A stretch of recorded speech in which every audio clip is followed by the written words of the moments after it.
In light of current events, we felt we should add a disclaimer and trigger warning to the start of this episode of the podcast.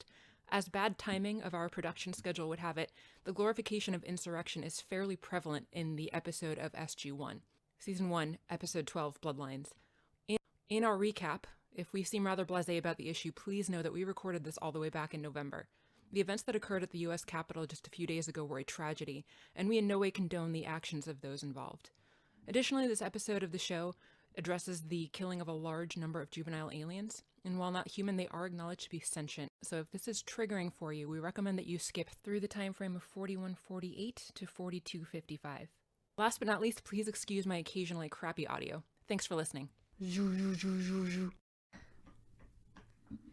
Coconut, what happens if I try to take your toy from you? You're usually a very good girl, and I would bet I could entice you with snuggles if I just take this away. You wanna come snuggle? I'm gonna leave this here and you can come snuggle. She looks scandalized. She's probably gonna go get another one.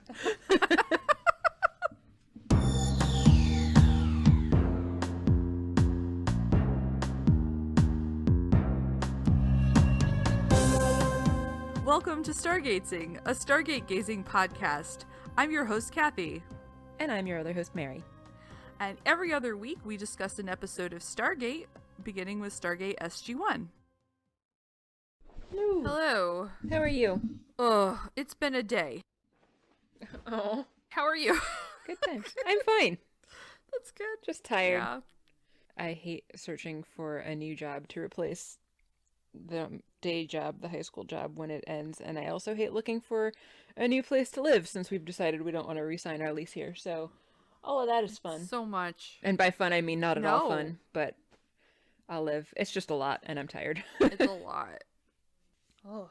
I have tea, which is good because I am also a little chilly.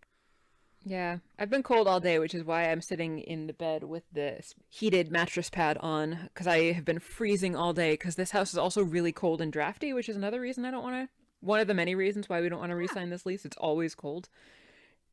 And so I've been in bed most of the day, but I am not drinking anything warm. I have a seltzer and a non-alcoholic beer. Nice. What are you drinking? It's actually just St. Pauli Oh, Girl. cool. Very cool. Yeah. I had a... Nothing fancy and craft this time. Yeah. I had a Schwartz beer at lunch, a fake, also non-alcoholic. Because Nice. I was like, this is a day. And if I had beer with alcohol, that is what I would have. But all I have is this NA beer, so that is what I am having. Yeah, I was really tempted to just start on the wine, but I'm like, I've got so much grading to do, and also it's a Wednesday, and not that I would normally care about drinking on a Wednesday, but I'm trying to be at least a little less monstrous and save it for the weekends lately, because I've been not as good about that lately. 9 a.m. on Friday morning, 9 a.m. Friday, Nebco is releasing BBA Stout Trooper, so I am going to have to be on my phone for that, because I need some of that. Yes. And then you'll bring it here for our weekly campfire. That's my right? plan, as long as I can get it. They are also only open for curbside pickup because one of their employees tested positive for COVID. Geez. So they're shut down and testing right now. Others. Great. Yeah. Great. I will still... Yeah, the yoga studio that I don't go to anymore because I don't go anywhere in public, but the yoga studio that I used to go to sent out a notice today that somebody had COVID in one of the classes and they had to do contact tracing. And yeah, see, that's why I don't work at a gym anymore. It is a good call. Or teach yoga for that matter, or do any of the things that I used to do. It took me a long time through this pandemic to like fully detach from like all of my old habits, because there's all this stuff I'm always like, oh, I want to do this or I want to change this, but you're so set in your ways that it's hard to do. Mm-hmm. So now that I don't do any of the things I used to do, like go to the gym or eat in restaurants, I can do them. Like, I'm trying to like flip so that I'm doing more reading than having the TV on, and Nice. yeah, so I'm trying to only intentionally watch things that I want to watch, like our Stargate episodes, Yay. or new Star Trek or Mandalorian, and Awesome. and then leave everything else. Well, I mean, in the morning when I'm like drinking coffee and getting ready for work, I throw on like the late night shows and listen to comedy. But other than that, Nice. yeah, I'm trying to be like, read That's instead. good. That's probably better. That's probably better than reading the news first thing in the day, which is what I tend to do, and then it puts me in a really shitty mood for the rest of the day. Yeah. Getting your news through comedy is, I think, the way to do it. It is. I think you're right. But I should stop reading the news. So reading more books is what I am doing now. Yeah. I am trying to do that too. Actually, I've been reading more books too. Yeah. So Coconut is going to come and chew on her nylabone probably loudly in the background while we talk about this. I heard a little clacking. Yeah, that was her running into the room with her nylabone. And now she's going to chew on it for you and for us. What a cutie.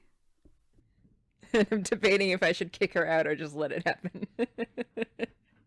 But she's so cute, and Jeff isn't home yet, so she gets lonely out there. Very sad. She definitely has no other companions in the house. Nope, definitely not. Other animals, they don't count.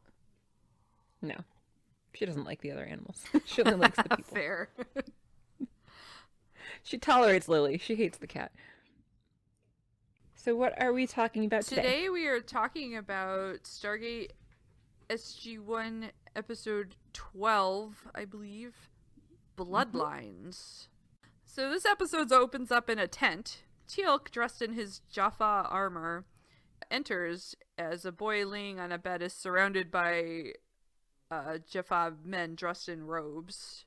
The boy has on a shiny outfit, and the shirt area, the shirt has a pouch hole with little flaps that look like his pouch, and they open up and reveal his pouch. I said, so gross. I said pouch a lot. That's fine. You did, and I hate it. Because the thought of a person having a pouch just creeps me out. I will bet you really love this episode. I'm just guessing. No, I didn't. Spoiler alert, I did not like this episode.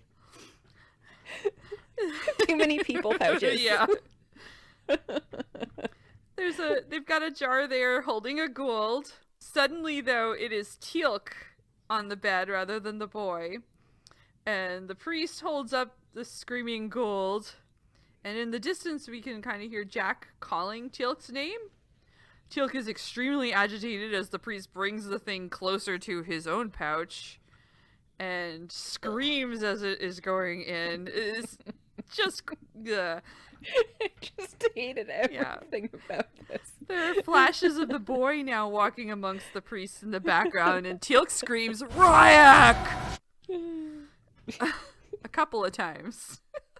Yes, he did. Now we're in the SGC, not in this other place, which was apparently a hallucination or a dream or something. Teal'c is actually lying on a table in some kind of OR inside this Stargate command. The rest of his team is watching from an observation area. Dr. Fraser mentions he's coming around, and Teal'c asks about the Gould. And there's kind of a long pause before Jack is the one through a microphone to deliver the news that they had to put Junior back in. Fraser says he almost died and mentions that this drug didn't work. And Teal'c is asked what Ryak means, and he says nothing. After the credits, we're in the briefing room, and Dr. Fraser and Hammond and all of SG-1 are in there. Dr. Fraser says that Teal'c was running a high fever and his organs began to shut down as soon as they removed the larva, so whatever drug it was that they had developed to hopefully help him live without his Goa'uld larva had apparently failed. But Dr. Fraser says that the upside of that is that they know that the larva acts as his immune system, so maybe if they can understand exactly how this thing can boost someone's immunity, they can possibly use it to help boost immunities here on Earth in some sort of manner. Hammond says that Langley's going to be disappointed that they won't have a Goa'uld larva of their own to study.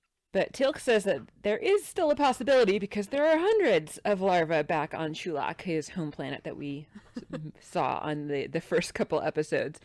But SG-1 is extremely unhappy at the suggestion that they go back there, where they are probably going to be shot on sight, and everyone knows who they are because of all of the chaos that happened there in episodes 1/2.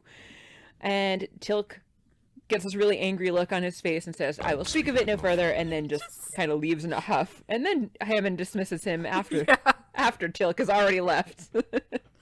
But he also mentioned that he would not authorize any kind of a mission to Teal'c, which is part of what made Teal'c angry. Daniel's like, "What was that all about?" And Neil says he's going to go find out. I just wanted to... It's such a contrast. Teal'c, like, putting this out there that he wants to do this thing, Hammond saying no, and then him just accepting it and leaving. I mean, it's just so different from anytime Daniel or Jack want to do anything. They just argue until they get their way. Yep, pretty much. I actually was going to say something about that later, and I guess I'll wait until we get to that point. But yeah, absolutely. So then we see a candle and we hear a door knock, and we're in Teal'c's room, apparently. Jack invites himself in. There's some drum playing happening in the background as the camera angle changes, and we see the whole room where Teal'c is sitting amongst a half circle of candles, and which I was very impressed with how fast he set that up. Because Jack was only a few seconds behind him. And he had lit all these candles already and, like, was already sitting and, like, beginning his meditation or whatever. Yeah, that's a good point. I hadn't even thought of that. But yeah, even if he already had the candles, like, sitting there in their formation, it would have taken more than just a couple seconds to light them all. I was very impressed with this. Oh. Yeah, impressed. Speed meditation. And I couldn't tell. They definitely go hand in hand, meditation and speed. And I couldn't tell if that was one elaborate candle holder or if it was a bunch of different candle holders. It was hard to see. Like, but I don't know. I didn't look that closely. I didn't have time to go back and, like, examine it. I apologize. But yeah, you should apologize for that, because it sort of reminded me of, like, a chandelier kind of fallen on the ground in the way it was, but it might have just been separate candle holders. I don't know. Anyway, Teal'c is just silent. Jack reiterates that Teal'c is not a good place to go. Teal'c remains silent. Jack, is like, we're working. I think he says, like, keep working on the drug or something like that. And then Teal'c suddenly drops that he's actually not concerned at all about his own life, but that of his son. And I know. And Jack, who did not read the episode description from last week, is very surprised.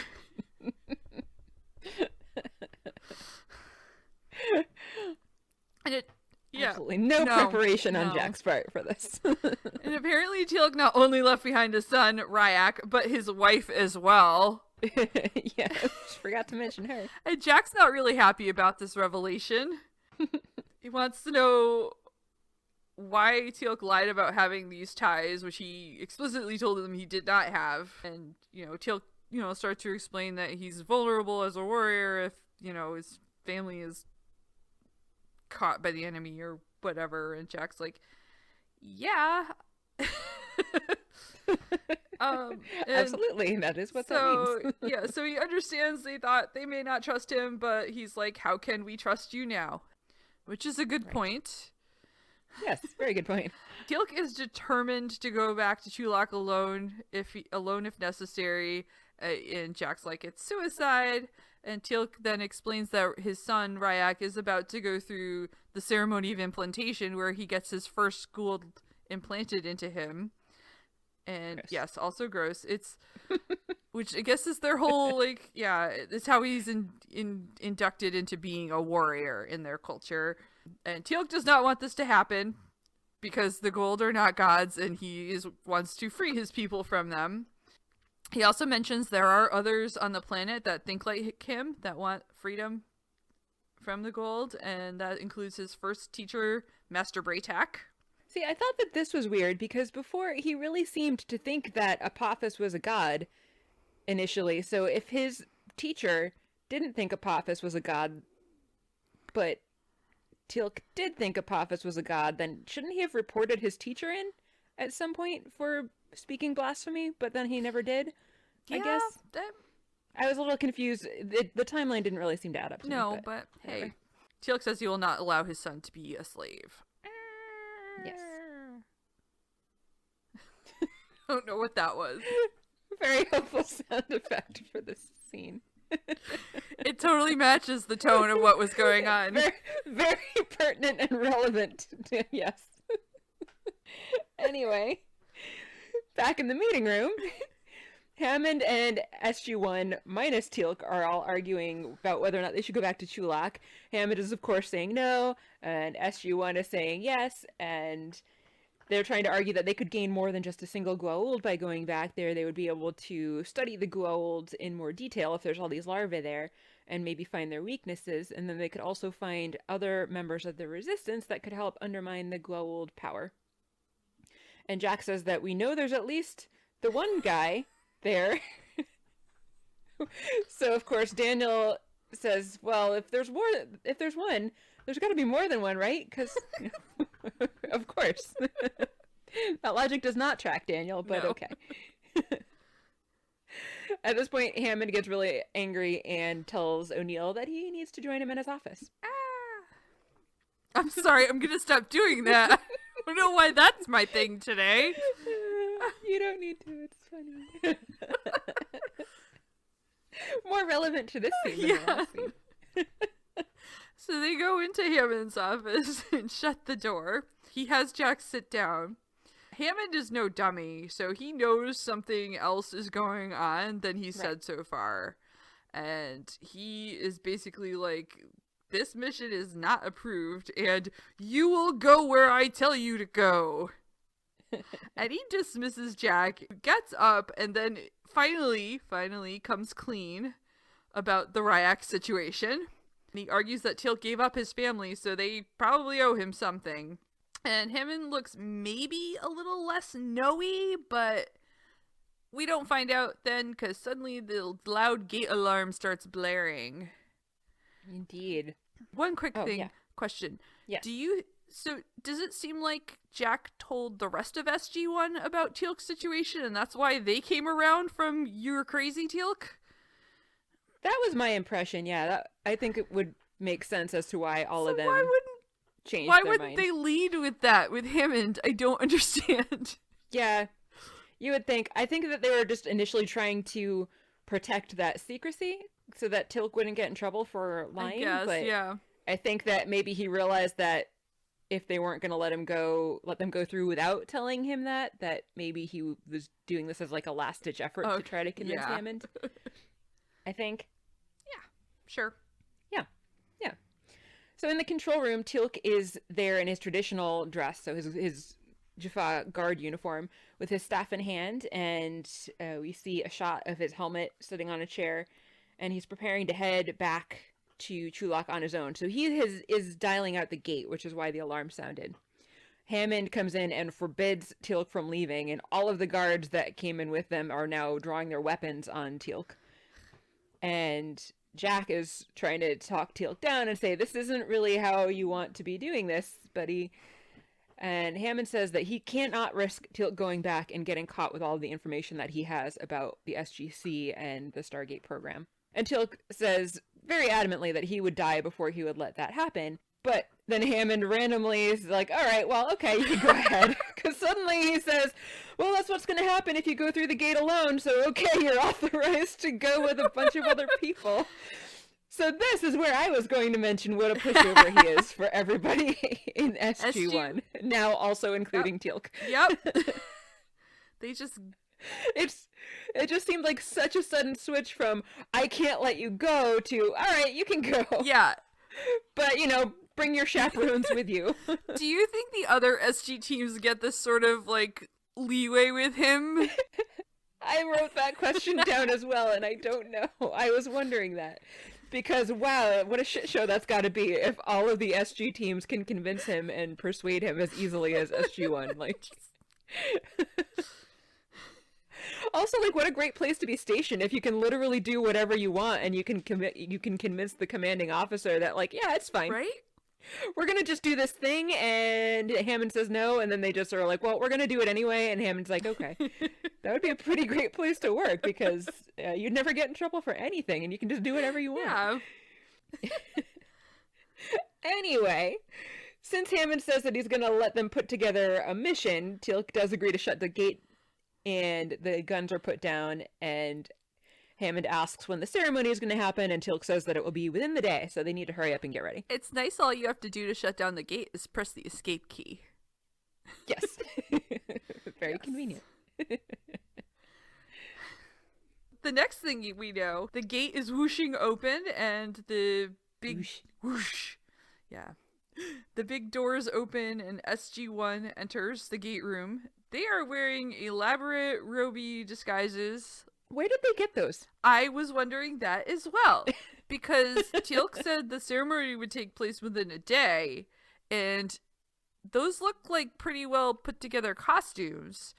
Do they have them just a bunch of, like, just in case Jaffa Ghoul disguises ready for these stealth missions? I don't know.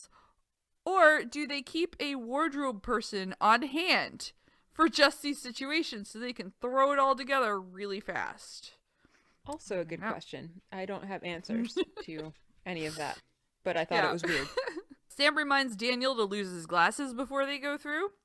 Teal'c's wearing his full headgear now, and Jack pulls off his cap and puts up his robe before he goes through, and then they go through the gate.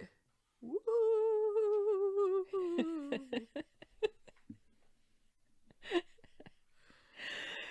On Teal'c. Yeah, there you go. These noises might just be my version of, like, a period. I don't know. That's how I end sentences now, with weird noises. I don't know. But we're on Teal'c. Are we on Teal'c? We are on Teal'c. Okay. On Teal'c, there are guards and priests standing at the gate. I guess that they're kind of keeping watch over who comes and goes through this gate. So Teal'c explained that these are scholars from the Court of Apophis that he's guiding, and that he's come to take them to the temple. And the priest asks why Teal'c isn't showing his face since he has his helmet on. And he says that his helmet was damaged in a fight, so he can't open it. So the priest offers to help and reaches for the helmet, and Teal'c grabs his hand, apparently very painfully, and says, "How dare you try to touch me?" But then also all of a sudden turns around and says, "Nice job with your vigilance, and I'll make sure that you're rewarded for that," after, you know, like almost breaking the guy's hand and yelling at him. That's how they do. Yeah. So the priest looks pretty pissed off at this whole exchange, but SG-1 continues on their way anyway. Yeah. And then they're in the forest. They've changed out of their robes, or I guess taken the robes off. I assume their clothes were just underneath, and hide them in the bushes because they didn't have a lot of stuff with them. So no. But why does it make sense that they would be taking their disguises off? Like, I know that they needed to be disguised when they came in, but they're planning on, like, looking for more people. And what if they run into more people here in the woods? Why would they take off their disguises? That makes no sense. My reasoning for that in my head was that they are, one, they're more comfortable in their own gear, and two, I feel like they're going more for hiding now versus trying to talk to other people, which they might be way more obvious and try to have to bluff their way through other situations that they don't need to if they just hide from people. Yeah, that's true. But the robes that they're wearing are pretty kind of earth tony, so I don't know that their all black fatigues are necessarily more hidey than these kind of dark gray mottled robes, but you're probably right. Probably easier to pull out your gun too. That is true. They do like to pull out their guns. Harder to pull out your gun. They do like to pull out their guns. Say hello to my little friend! And harder to reach it if it is under a robe. That's a good point. Their plan is to go to Teal'c's house. That was that scene. Yeah, that is that scene. At Teal'c's house, the team runs up to find that the house is completely in ruins. It is built of stone, but the roof is gone and there are beams that have collapsed. And apparently there was a fire of some sort. And Teal'c mentions that it was a gift from Apophis for his many years of service, and as he's walking around, he comes around the corner and looks up and falls on his knees and starts crying.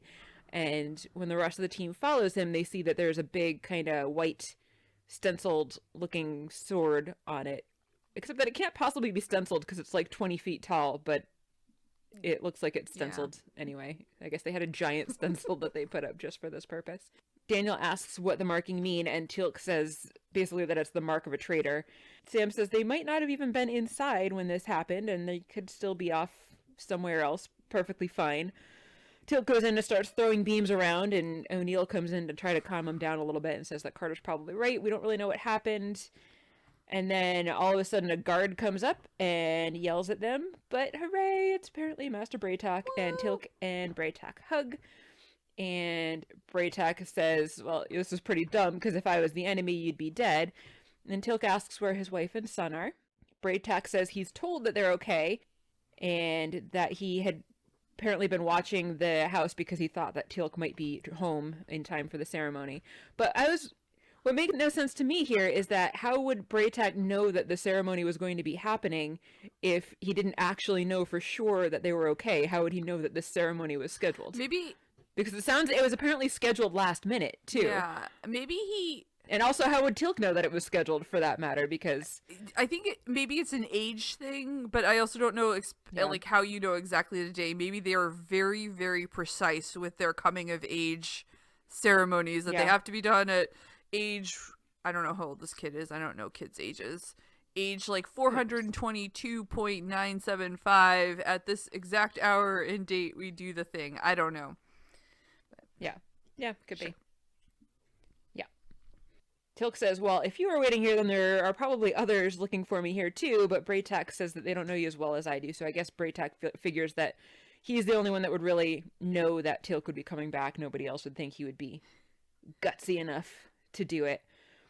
But Braytak's pretty unhappy that Teal'c brought a bunch of randos with him. So Teal'c introduces everyone, and Braytak gets super angry and says that it's pretty ridiculous that a woman and a nerd like this that could essentially be broken like kindling were involved in this attempted overthrow of the Goa'uld, and then he takes Daniel's hand and bites it.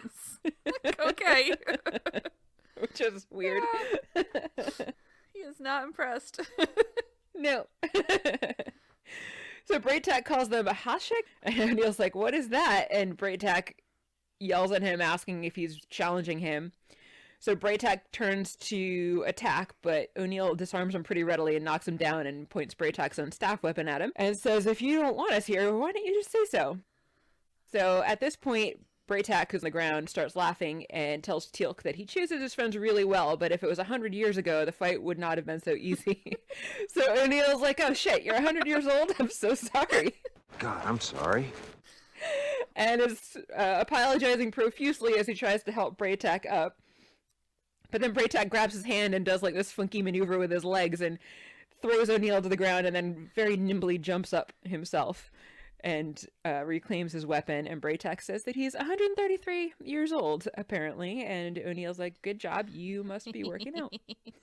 Aw, we're all friends now. We are all friends now. Sorry, I know there's more to this, but it was super fine. cute when Teal'c told Braytak that they were warriors of great skill and cunning, and Carter smiles and is like, aw. Teal'c. But that died immediately, but it was so cute. And Yeah, it was very cute. She's like, oh, shucks. It was very cute. So Braytak starts talking about the fact that no one has defied the Goa'uld before and lived to tell about it. So there was a lot of talk about what the people from Earth, what the warriors from Earth had done to the Goa'uld. Teal'c asks if he could be taken to his wife and son, and Braytak says that they are Krishna now, so they're known as outcasts in the society, and outcasts live in the camps outside of town, and apparently there's a bunch of them, but he doesn't know exactly which one they're in, so they're going to have to search for them. O'Neill tells Sam and Daniel that they should go back to the gate to kind of keep an eye on things and be ready for cover fire if and when the time comes for that, and that they are to wait for 24 hours, and if they're not back by then they're not coming back, so Sam and Daniel should just go on home without them at that point. Teal'c says that if they're discovered, then Jack's going to be brought before Apophis with them, and O'Neill says that they'll cross that bridge when they come to it, and Braytak is like, no, the bridge is too well guarded. Which made me giggle. Very silly. So after a little bit of discussion and clarifying what a turn of phrase is, they all set off to their various locations, or to their various destinations. Jack, Teal'c, and Braytak are walking. Jack's like, I'm in charge, and Braytak's like, no, you just follow us. They're having a little bit of a chat about Earth. Braytak's asking about, are there no gods on your Earth? And Jack's trying to explain Earth gods to him. That they do believe in a god, but not everybody believes in the same god, and nobody believes in a god the way that a Gould is a god to the Jaffa, because we don't have glowy-eyed snake men walking amongst us. Yes, indeed And not. then Braytag is like, then you serve no one, which apparently your religion is everything to these people. Yeah. Which I know there are people who are like that on Earth as well, but I am not one of them. And Jack's like, I serve the SGC and General Hammond, who he says is a bald man from Texas. A very good, very Yes. bald man from Texas. To clarify. Elsewhere in the forest, Sam and Daniel are heading back to the gate and talking about how hard it must have been for Teal'c to be worrying about his family but not be able to talk about it to anybody. And up in the distance, they see a few priests heading towards them, so they jump off the path and go hide behind some trees. And as the priests get closer, we see that they're carrying this long kind of metal bar in between two of them, and hanging from that metal bar is this large pot suspended from a chain. I don't really know what it is, but all of a sudden we hear these loud gong noises that Sam and Daniel decide it must be a church bell. And so Sam is like, I haven't been to church in a while, so that is the end of that scene. But it's pretty apparent that they're going to go off and ignore their direct orders to go and follow after this thing. So really, it is just total chaos at SGC. Just like nobody listens to what anyone else tells them to do, and everyone just does She their is own just thing. taking her example from her commanding officer. She is. Jack, Braytag, and Teal'c have made their way to the outskirts of a camp, and the people in the camp spot them and start screaming and scattering. I guess because they're Jaffa warriors and these people are outcasts. I guess that makes sense, yes. I guess so. I was a little confused as to why they were screaming too, but I guess that's why. Maybe they're menaced by the warriors after they're cast out. I don't know, but Could be. Teal'c spots a tent kind of off on the other side of the camp that's a little bit outside of it and makes a run for it, scattering more people as he goes. I like to scatter people as I go. And he like books it. Like they were jogging earlier in this episode, but he like boom.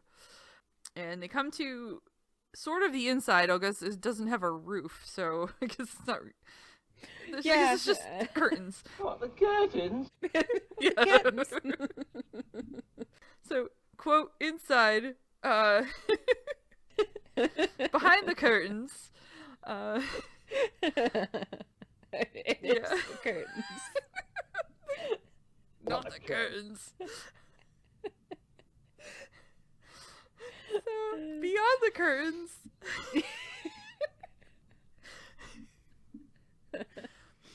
there's a priest who's holding some sparkle bling over Ryak's He is. couch, which I was surprised to see. I didn't know anyone besides the Gould had any sparkle bling. Yeah, I thought it was only supposed to be Yeah. them as well, so I was also surprised. But there he is, over the pouch. Pouch. Stop it. You're the worst. I know that. You're just making up for all of the clacky keyboard noises I put in the episode I just edited and made you listen to. Maybe. Teal'c enters and tells the priest to stand aside. The priest recognizes him as Teal'c the traitor, and he grabs this double-bladed knife thing. And, Very priestly. yeah, and Teal'c drops his weapon and is like, I don't want to hurt you, but I'm not going to let you touch my son, basically. But the priest charges at him. Maybe it's a different culture, priest fight, who knows. Yeah. They struggle over the knife, while a third figure in a robe enters and jumps on Teal'c's back. Teal'c manages to throw off the priest, who lands on a table, knocking over a fishbowl. It's not really a fishbowl, but that's what I'm calling it. Yeah. And then he manages to throw off the other person, and there he's got them on the ground struggling and pulls off the robe, and oh, it's a woman. It's not just a woman, it's his wife. Braytag and Jack have entered by then, so he's like, this is my wife, Drayak. Oh my god. Yeah. This is Teal'c's wife. Did you recognize her? No, did you? Oh. Yeah, I don't know if you've ever watched Eureka, but she plays a character named Allison in Eureka. It's a good show. I like that show. I remember not liking the end of the series, but most of the series. I plan to one day watch Eureka, but it is at some point in the vague future. That's fair. Then we see the priest is laying motionless, and they turn him over, and it turns out he managed to stab himself with his double blade, so he dead. Yes. And the Gould is also nearly decapitated, so it is also dead by the shards of the broken fishbowl. Teal'c is very angry at this turn of events. She had apparently begged this priest to come give Ryak a Gould. And Teal'c's like, I wanted my son to taste freedom. And she's like, actually, you've cemented his death. Boom. Way to go, Teal'c. So while Jack and Braytac are disposing of the dead priest in the woods...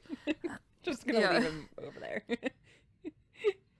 Teal'c and Teal'c continue their discussion. She explains that they've been shunned even by the outcasts.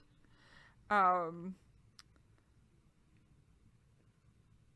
they have, oh my god. Teal'c says they've been shunned even by the outcasts here. They're not having a good time. Teal'c has abandoned and betrayed them. She says she's worked hard to kind of get the banishment lifted so she can return to the city, so she's been trying to prove she's loyal to the priests. Teal'c is fighting back against this, the gods are false gods, and, you want to return to the city, and it's more for you than for your son. It's not a good fight. They're not, it's not great. No, it's messy. And I'm sorry, I'm very disjointed because that's how I go. It was a lot of talking. And when he says that, though, she hits him. She gives a little slap. Yes. It was not like a huge hit, but And she reveals that Ryak thinks Teal'c is dead, and she tells him to bring him back to the hovel he now calls his home, and Teal'c picks him up and takes him out of there.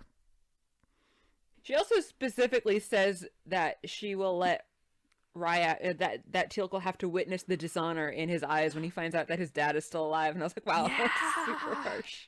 Yeah, she's real angry. I don't blame her. I mean... No, she did. I mean, he did abandon them, and... Yeah. Yeah.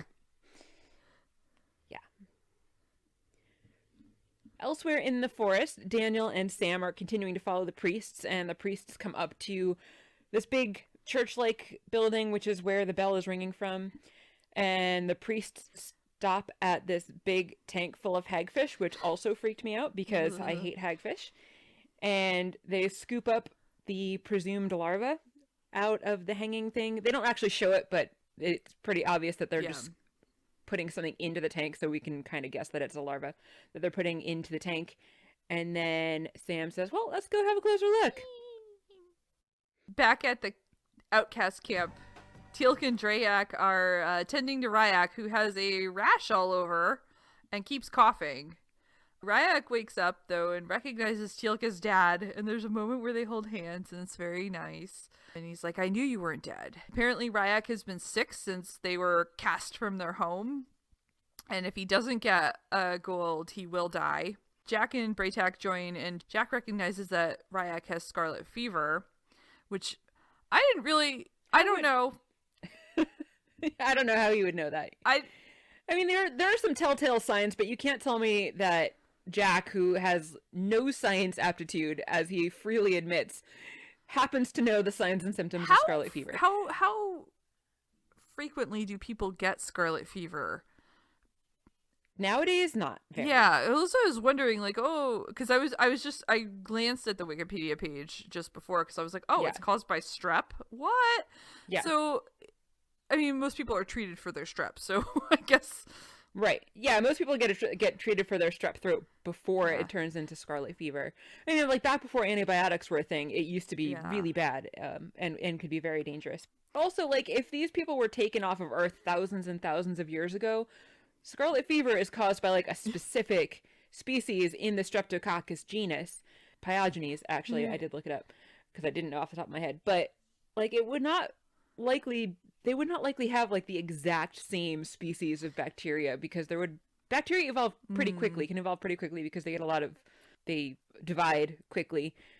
And so you would have had probably streptococcus-like bacteria, but they wouldn't be the exact same bacteria that we have on this planet. Yeah. Anyway, I digress. Well, anyway, Jack knows scarlet fever for reasons. And he has a packet of powdered medicine of some kind that he puts in some water and stirs around and has Ryak drink it.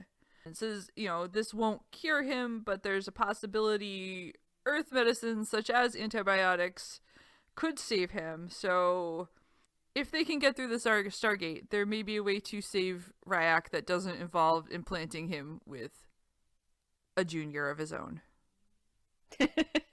Indeed. Back at the Hagfish tank, Daniel confirms that they are, in fact, hagfish, aka Goa'uld larvae. It's basically like a gold kind of giant urn thing that's got clear glass sides, so it really does just look like a tank, and the things swimming around in it really do look exactly like the hagfish tank that I used to have to take care of that I hated.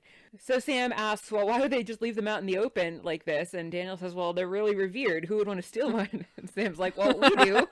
So she very, very reluctantly reaches in. She counts to 3 and doesn't manage to nerve herself up to do it. And so then Daniel's like on 4, and they say 4, and she manages to grab one out. And this was pretty much me anytime I needed to clean the hagfish tank. So this scene was very close to my heart and really stressed me out for that reason. Because I hated cleaning that tank so much. Except that I was usually only pulling them out if they were already dead. And then the rest of the time I was just sticking my arms in while I tried to clean the tank, and then I was trying to dodge them in horror as they would swim at my arms because I didn't want them touching me because they were very slimy and they smell very bad and they're very gross. That does not sound fun at all. No, so this is another reason why this episode is freaking me out. So anyway, they manage to get one, and Sam sticks it in a thermos, and then they go to leave, but Daniel hesitates, and we hear him cocking his weapon. And Sam asks what he's thinking, and he says he's thinking about the fact that someday every one of them is going to take a human life. But Sam points out that at this stage, they're pretty vulnerable and helpless, so to destroy them all would make them no better than the Goa'uld. So she convinces him to go. They start to walk away. And then he turns back and fires, destroying the tank. Daniel. And killing all of these intelligent infant beings, which... Yeah. I had problems with this scene, first of all, because these are theoretically supposed to be helpless, intelligent creatures.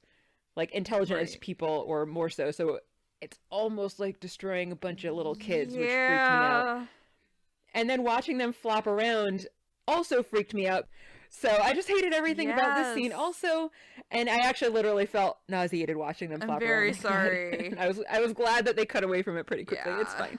But it was not great. Nope. The rest of their team is walking in the woods.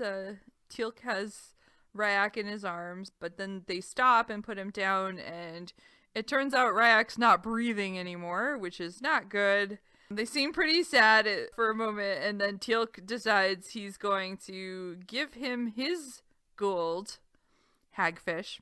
Start calling him hagfish. I don't know. It's easier to say than Goa'uld or Goa'uld or whatever you want. But then I do like the fun random pronunciations. True, because I've noticed we both can pronounce it differently, as does everyone in the show. We'll just mix it up. We'll just throw hagfish in as another alternative. Yeah. Hagfish in for fun.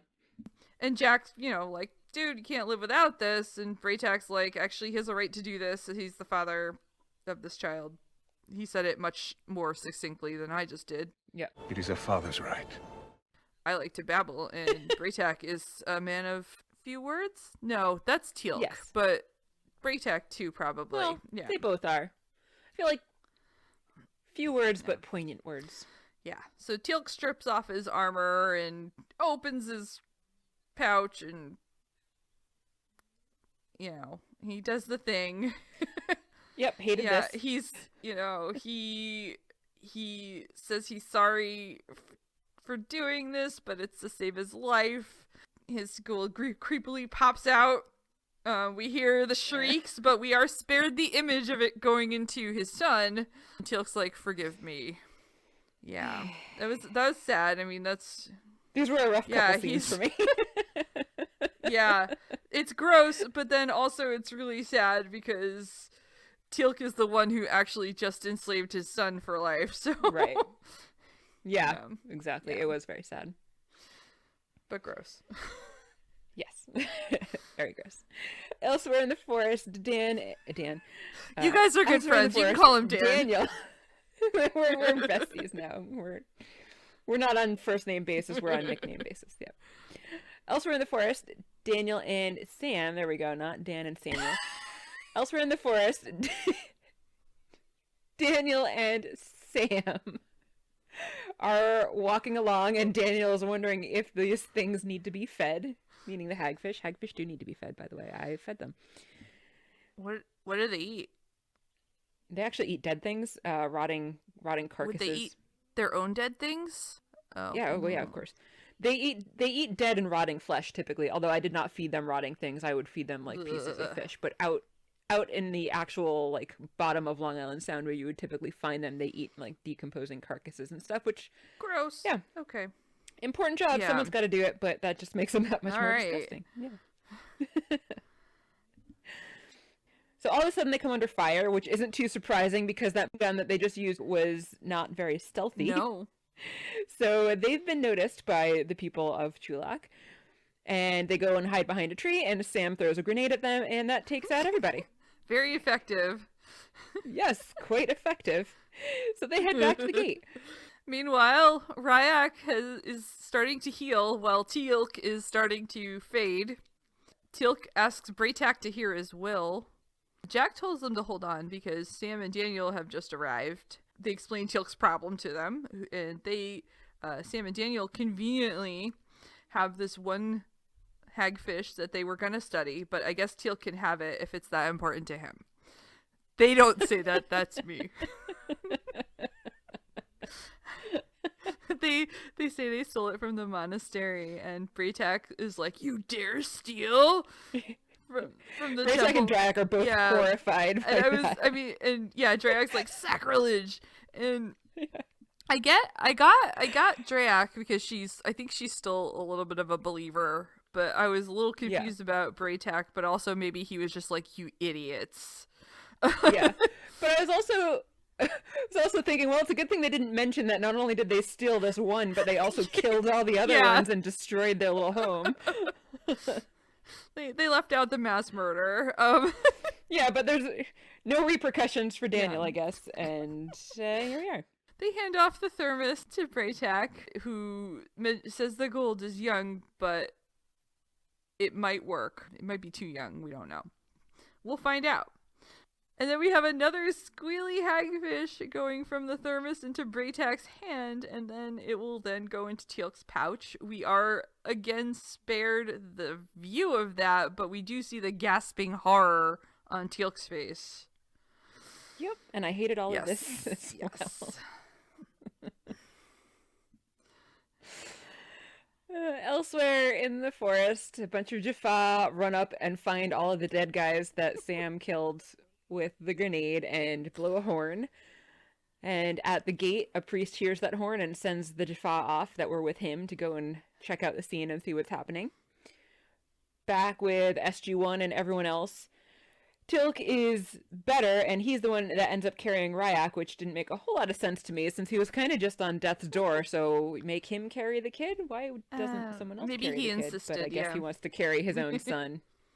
Jack asks how Teal'c is doing, and Teal'c says that he's feeling better, and the kid wakes up and is thrilled that he's got a hold of his very own.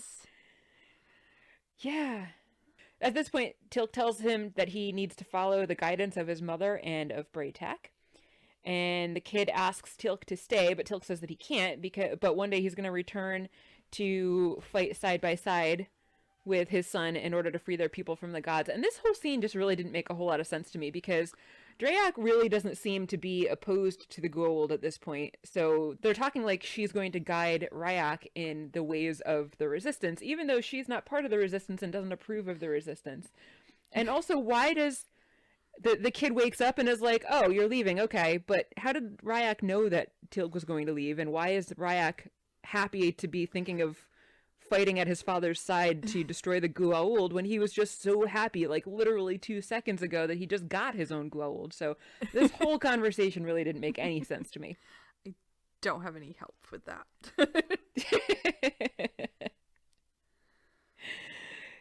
So anyway, Dryak and Teal'c are saying goodbye, and Teal'c says that she should blame the dead priest on him and say that he tried to steal Ryak, and she says that they're going to be okay.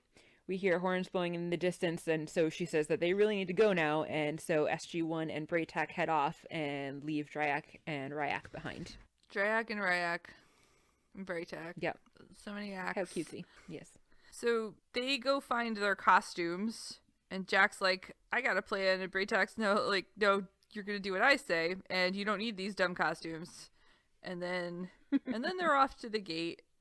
So the team is all up on a hill overlooking the Stargate, and there are some, priests and a Jaffa there, warrior. Teal'c puts his helmet back on, and they approach the gate. So they're gonna try deception again. We'll see how it goes this time. Braytak greets them, saying, "Behold, I have the traitors." And the priest's like, "Don't approach me." And Braytak's like, "But I want to give these prisoners to Apophis." And the priest is like, "No, Braytak." And Braytak says, "You know me?" I don't know why I'm just repeating all of this like verbatim. So the priest acknowledges he's a great warrior, but nobody can come until the palace guards get there. And Braytak's like, "We'll wait."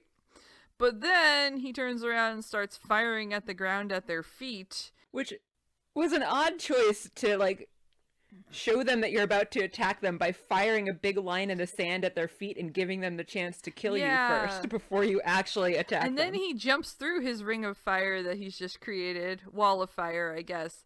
And then... It wasn't a very big wall of fire. No, it's a tiny wall. He did a little hop. He hopped over it. He did. And then he beats everybody unconscious. Yeah, he does. He's pretty badass. He's not bad for 133, as he says. And then that gives them the opportunity for Daniel to go dial the gate while they have a little goodbye. A nice leisurely goodbye now that everyone is dead at their feet. Yeah. Actually, they're not dead. But... No, they're not dead. They actually say in a second. I feel like maybe that's why he shot at their feet. He didn't actually want to kill them. True. Which is, different from everyone else in this episode who was like... shooting up a tank of baby hagfish and throwing grenades at people. Daniel's a mass murderer. Yes, he is. So they have their goodbye, they're a little worried about Braytak now that he's betrayed his people and his god, and Braytak, calls back though, "Cross that bridge when we come to it," that he learned from O'Neill earlier in the episode. Yeah. Teal'c and Braytak both thank one another.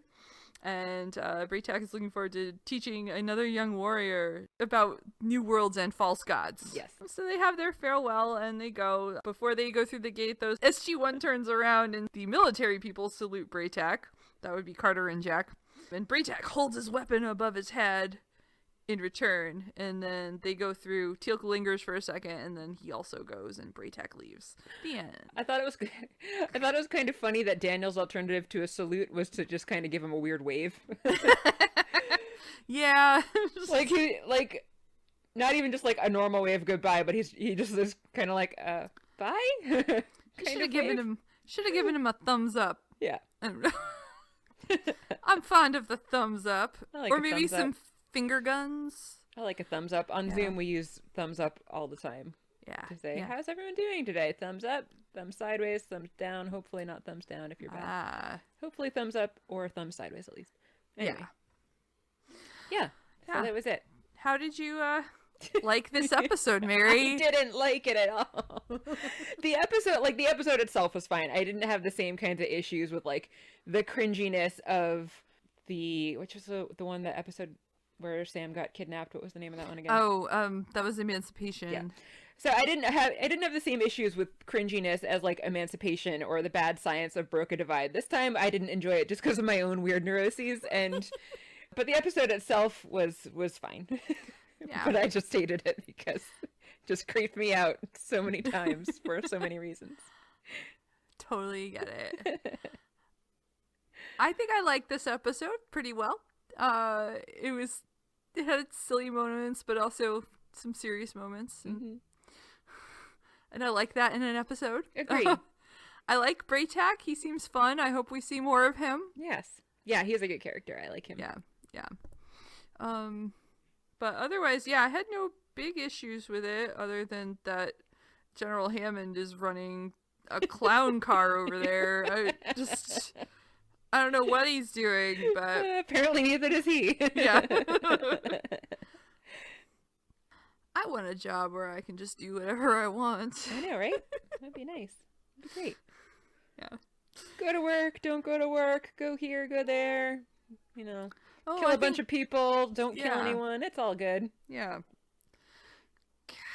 Mass murderer, Daniel. Actually, I don't like that part. That was pretty bad. Yeah, well, the fact that Sam points out that would make them as bad as the Goa'uld, and then he does it anyway, that's I think the most problematic part. Like, even if they had left out her line specifying how evil that would be to do, then I think that the scene wouldn't have seemed as awful, but the fact that she calls it out for being essentially genocide of infants at that point, and then he does it anyway, that's one of the things I really hated about that scene so much. And I get Daniel really, really hates them because he lost his wife to them. Right, but of course, but still. That does not justify mass murder. Right. Yeah. Agreed.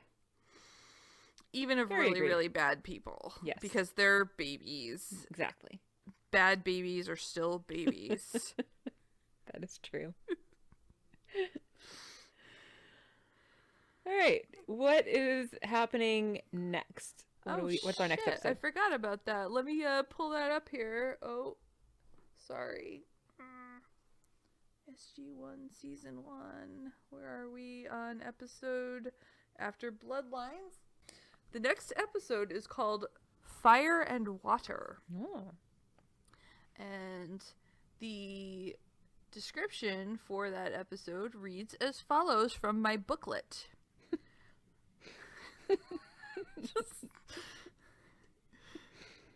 The SG-1 team is transported to a planet of opposites. Ooh. I know. The home of the sole survivor of an aquatic race. What? Okay. Teal'c, O'Neill, and Carter return to Earth shell-shocked and disturbed. Can the team recover to find Daniel and attempt a rescue? I don't remember anything about this episode. I'm going to read you the Wikipedia definition as well, and you can decide, like, if we should include both or one or the other, which gives more information, so it might jog your memory. Yeah. The Wikipedia page for Season 1 of Stargate SG-1 lists fire and water description as this. On P3X 866. Oh, now I remember. I know. You just needed the planet name and you'd be fine. I just needed that designation. Well, on that planet, SG-1 is given a false memory of Daniel's death by his alien abductor, Nem. Nem is a member of... This is way more descriptive, but that's spoilery. Nem is a member of an amphibious species named Oannes and wants to know from Daniel what happened to his mate, Amaroka, in ancient Babylon. Yeah, that is actually the entire, like, summary of the episode. Oh, all right. Yeah. Like, we could probably stop it there, and I still don't remember anything about this episode, even though I must have seen it at least twice since I've watched the series through at least twice that I can remember. But, don't know that episode. Yeah. Both of these descriptions, I feel, are not satisfactory, mostly because the one I just read to you says, a planet of opposites. What the fuck does that mean? I have no idea. I guess we'll find out. I guess we will. Yeah. In 2 weeks. Yes. In the meantime, if you haven't already, please subscribe to us on whatever podcast listening device you prefer. We are on just about all of them, or you can also find us on YouTube. We greatly appreciate any reviews that you would like to give us, especially the good ones, because the bad ones don't help us, but the good ones do. If you'd like to reach us, you can email us at stargatezing@gmail.com or find us on Twitter. We're at Stargatezing. You can like our page on Facebook, or you can join our Facebook group. You can visit our website, stargatezing.space, and if you're feeling generous, you can also visit us on patreon.com/stargatezing, and any donations help to cover our production costs and possibly even help us to either do this more often or to release some bonus episodes. Woo! And I think that is everything I have to say about that. Sounded good to me. All right, fabulous. Well done. You have been listening to Stargatezing. I am Mary. I'm Kathy. The end. The end.